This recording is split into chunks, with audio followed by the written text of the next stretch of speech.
Right now, it's time to go to the home of art, entertainment, and marijuana. That is Great Barrington, Massachusetts. It is time for the Berkshire Edge on Air. The BerkshireEdge.com is where the Berkshire Edge on Air comes from. They are available 24 hours a day, 7 days a week at theBerkshireEdge.com. Ladies and gentlemen from the Berkshire Edge, David and Marcy. Good morning. Good morning. Good morning. Good morning. We are actually just struggling with the fact that our morning email didn't go out this morning, which is very upsetting. Yes, that's right. That doesn't help. It That doesn't help. Yeah. Huh? What time does it normally go out in the morning? 5 o'clock. Yeah, so we just realized it didn't go out. So, yeah, you're starting. You're already 3.5 hours behind the 8 ball. I know, boy. Yes, do we know how? Do we know how that feels? Do we know how that feels? And having to rely on something that is so feeble, frail, intangible is just adds a certain je ne sais quoi to the whole thing. Well, we know writing to our web developer. So, yeah. Well, good luck with that. All right. All right. Let's start off, and we're going to start off at part 7. This is part 7, not of this, but of your series, which is written by Sheila Cleary on the implications of legalizing marijuana. She's been writing a whole series on this, and it's as the state has opened these cannabis retail outlets, and there are 4 of them in Great Barrington, and she's in this part 7, and all. By the way, you can go to our site and read all 7 parts to this, and she suggests that this is. People are overlooking the kind of risks for youth that becoming a marijuana habitual user implies, and so she's warning. This is a cautionary story. So I urge people with kids to read this. Well, it's like every product that causes changes in your functionality, your abilities to do things on a moment by moment basis, and it just can't be let out there free to run wild. There are controls on alcohol. There are controls even on prescription medication when you get them, and they say can cause dizziness and everything like that. So those things have to be worked out, especially, and I think, David, you hit it on the head, with the young user who might start to go to these shops, who aren't as exposed to it as people who are 40 and 50 and 60 years old and are using it for a myriad of reasons, not just to get high. Yeah, well, she says that she did some research on this and called a physician at Harvard Medical School, and talked to them about the research they're doing, which is concerning about how drugs like marijuana can affect younger brains. That's what she's. Yeah. That's what they're concerned about. Well, there is data. There is research. It needs to be factored in. That same data did it with alcohol. The same thing. When the brain is young and a lot more things affect it than when a brain is, unfortunately, already set and in place by the time you're in your late 20s and early 30s. There's still growing to do. Yeah, and grows up to age 25, I think. Yeah. Is what she. I think mine stopped. I think mine stopped at 18, unfortunately. Oh no, I think it started a little before then. Well, of course, the law makes it illegal to buy it until you're 21. Yeah. But so it's really not so much the law, I think, that she's talking about. Yeah. But it is the spirit, because once it's legalized, then everybody assumes that it's okay. And there are all kinds of black market dealers. So there's a kind of permission now that is going to entitle kids younger than 21 to be smoking. Yeah. So it's the... If you want a parallel, you can simply look at e-cigarettes. Oh, yeah.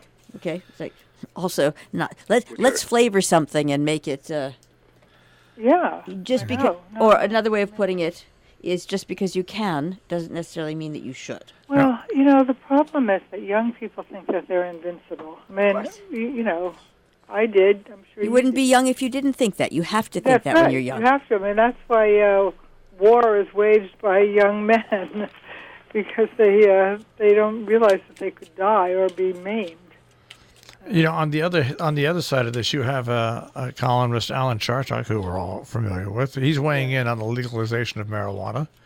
All right. In New York State. Yes, but he's pointing out that what is also in play here is that the sale of marijuana is taxed, and that towns and communities and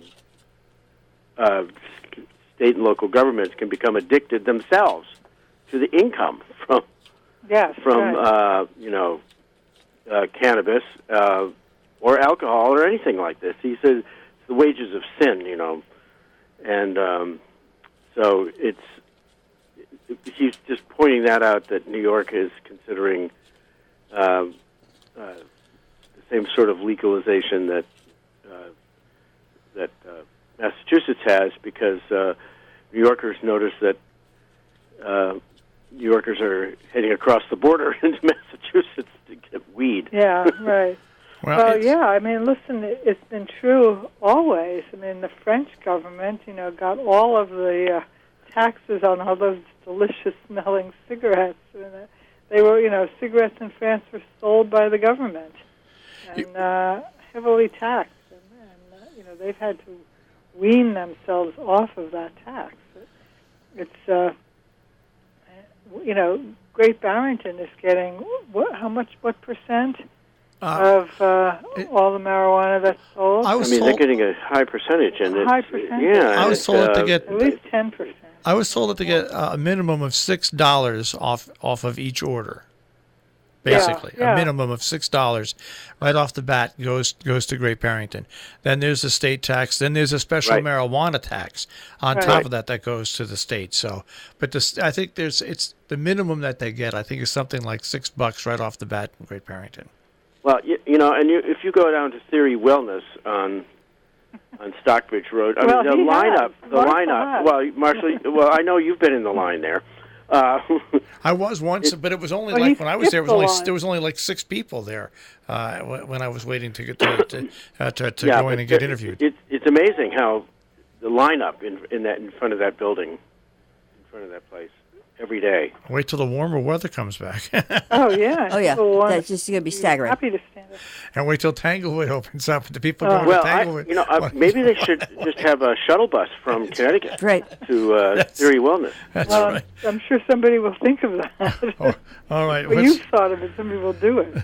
We'll move on from marijuana and go to a story about how teens at Monument Mountain Regional High School have gotten behind the campaign to raise funds to cure a disease.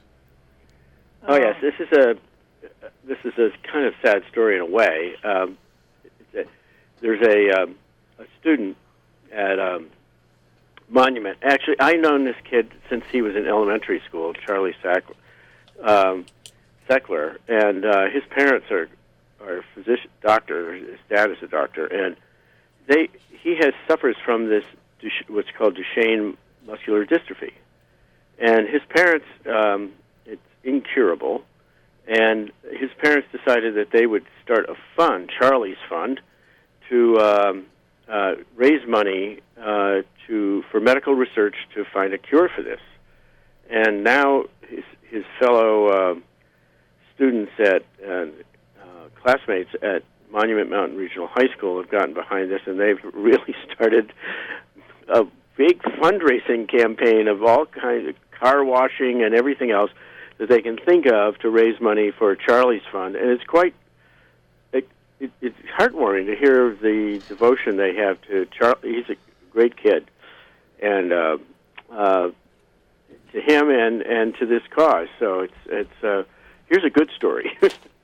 Well, it's good, except this poor kid is. But you know what? His parents would be happier if he were healthy. What I found over the past 10 to 15 years with all the students, whether it's in private schools in our area or public schools, is you know what? They are more community-minded. They do get behind causes where the car wash isn't only for, like, let's say, the 8th grade, or the car wash isn't for, or some fundraiser isn't for a senior prom. They worry about funding those things themselves, and the things they do are events in the community that benefit the community. And if you do something for a real person and you got a real connection, it's the best way you can come up, because you know what it's like and you know where it's going, and you know that you got to do this thing, and you got to do it for pretty much the rest of your life for all sorts of people. So yeah. So that's a good also story. There's a camaraderie when you're in school and you don't have work to do and a family to take care of. It's a wonderful community feeling, and for people and for kids who have time. Well, we move on to a couple of stories that are connected, and that is 2 stories about the college admissions scandal, which we think is ensnaring the North Carolina basketball women's program. They haven't released one. Really? Oh, really? They think that's the reason why. They think that's why the North Carolina women's basketball program, all the coaches have been put on hold. And they think there might be something involved in that. But this is a huge story. It is a huge story, and in fact, I heard that in the actress family. What's her name? Lori somebody. Hoffman was in court this morning in Boston, being charged with being involved in this scandal of bribing coaches and hiring someone to take her kids' SAT scores in order to get into Yale. But so we have 2 stories about this. One is just a roundup of the whole scandal, and the other one is about interviewing a local college counselor who runs a little business in Great Barrington, who counsels parents about getting kids into college, and he's horrified by this. As it turns out, and it's not surprising, but I think he was surprised at the extent of this. Well, the whole thing about this scandal and the way it's grown is colleges and universities have let this happen. I mean, we've all known ever since I was a kid. I mean, you go around, you look at private school campuses, and you'll see buildings and stuff like that that are named after the sons and daughters and grandsons and daughters. In colleges, it's the same way. Give $5 million to fund something, and guess what? That kid gets in. So now when it extends to where all of a sudden coaches and athletic directors said, well, you know what? If the college can accept this money, why can't we accept this money? The whole thing that makes it doubly worse, and I'd be interested to read this article because I haven't read it, is how it limits kids. Well, I won't say kids, students who want that higher education. It completely cuts them out of the process of any chance of getting into these schools. Oh, yes. Oh, yeah. It's amazing,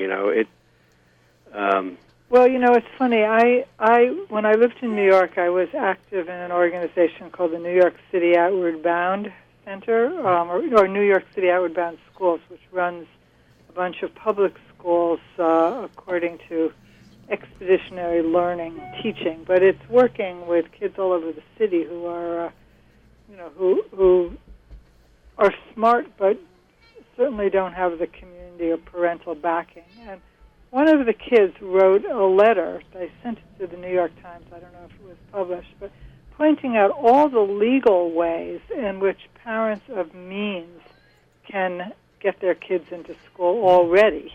You know, they can give big donations to the schools. They can hire SAT coaches. They can give their kids all kinds of enrichment. All of these things are legal, you know, and they have the resources to do it. Why they have to do it illegally, you know, she says that when you're looking at it from her vantage point, which is a poor girl from the Bronx, you know, this seems even more outrageous. You know, it goes hand in hand. It is, and it goes hand in hand with the NCAA. And I'm a big college. That's right. I was just thinking that too, Marshall. That, you know, we used to snigger at you know, all these teams that, in fact, we're going through the basketball tournament right now, and the you know, all these players on those teams are, you know, are they really students, or are they just sort of professional athletes masquerading as students?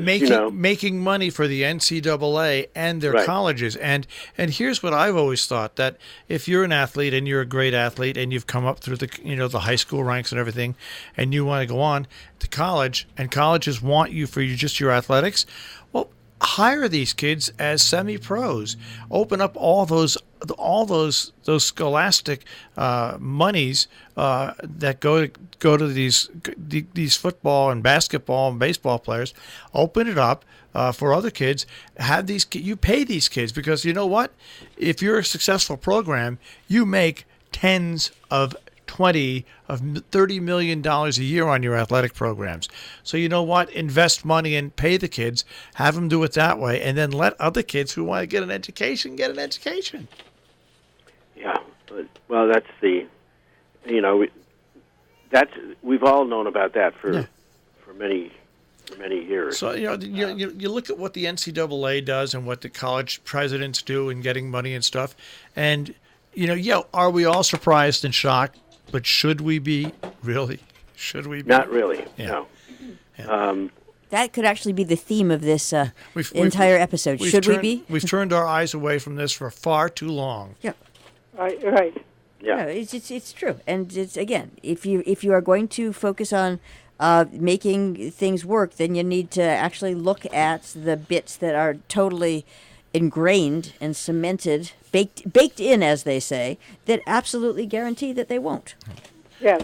Well, now, but I want to encourage your readers to read both of them. But there's one that's quite interesting by an author named Bob Fizzolio, because he's talking about it from the perspective of one of the young women. I mean, the daughter of the movie star, Lori Loughlin's daughter. Lori Loughlin's daughter, who had a huge business already. She's an internet influencer.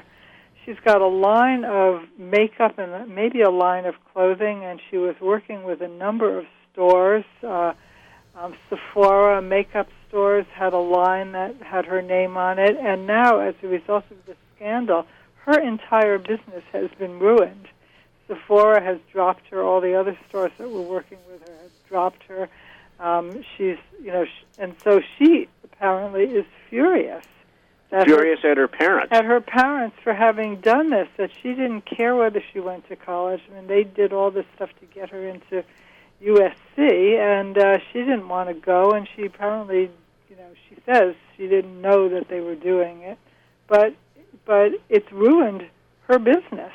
Yeah. So it's a very funny twist. So now they can spend all their money in helping to reestablish her business. And she was making a fortune already, and well on her way to having a real. I mean, she had a career already, but well on her way to having a significant business, which now has been destroyed by her parents' ambitions. Well, we'll go on to the brighter side of college education, and how about Simon's Rock Bard College right there in Great Barrington? Yeah. Well, You mean we're talking about Daniel's art party? Absolutely.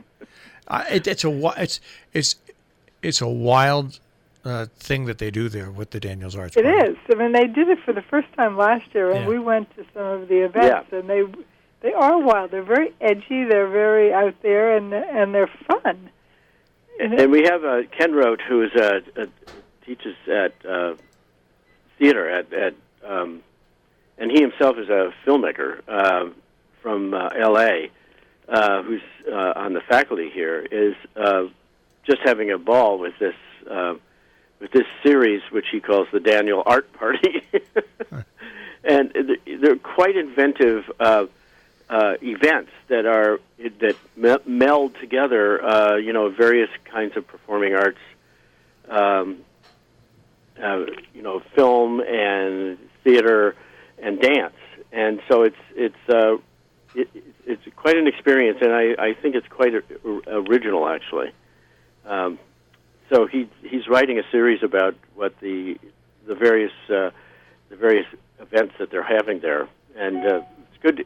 It's actually good to have Simon's Rock in the news and showing what they do there. Quite a resource for Great Barrington and this area. Yeah. We have about a minute left, and we can't leave without talking about single-use plastic water bottles. Oh, jeez. Well, unfortunately, there is. This was voted in at town meeting last year that we were going to banish single-use water bottles in Great Barrington. It was voted in by a big majority. Then somebody asked for a revote, so we had a special town meeting in, I think, January maybe, and it was voted in again, or the overturn was defeated, so it remained. Now, just as water stations are being located around town. The idea was that the instead of having plastic water bottles, there would be various places around town where you could fill up your reusable water bottle, and it was going to be in various public places. And some merchants, like the Fuel Coffee Shop, had offered to be a water station, and there were going to be also public water stations along, like in front of Town Hall, for instance. And they got funding for that, and so they're going to install these public water stations. But I hear that there's going to be another attempt to overturn this initiative to restrict plastic water bottles. So there's stay tuned. Somebody is submitting a warrant for the town meeting, which will take place in May, to try to overturn the restrictions. So we'll have to make a movie out of it. Zombie water rights in Great Barrington. They just won't die. No, I know. The plastic is really out. People love their plastic, I guess. It's. Well, let them use it on their credit cards. Well, there are lots of people. Remember what Dustin Hoffman in The Graduate, That's right. When he was told that the future was plastic. One word. Plastics. Plastic, right? All right. Well, with that... How right that was. With that word, we have Yep. to wrap up. But all these stories and many, many, many, many more, 24 hours a day, 7 days a week, to BerkshireEdge.com. And, folks, you'll get your newsletter soon, hopefully. Yes, I hope so. Well, they're working on it. All right, guys. We'll speak to you next week. Thanks very much. Okay, bye. Bye-bye. That is This Week in the Berkshire Edge on air here on Robin Hood Radio. And, of course, you find them online, theberkshireedge.com.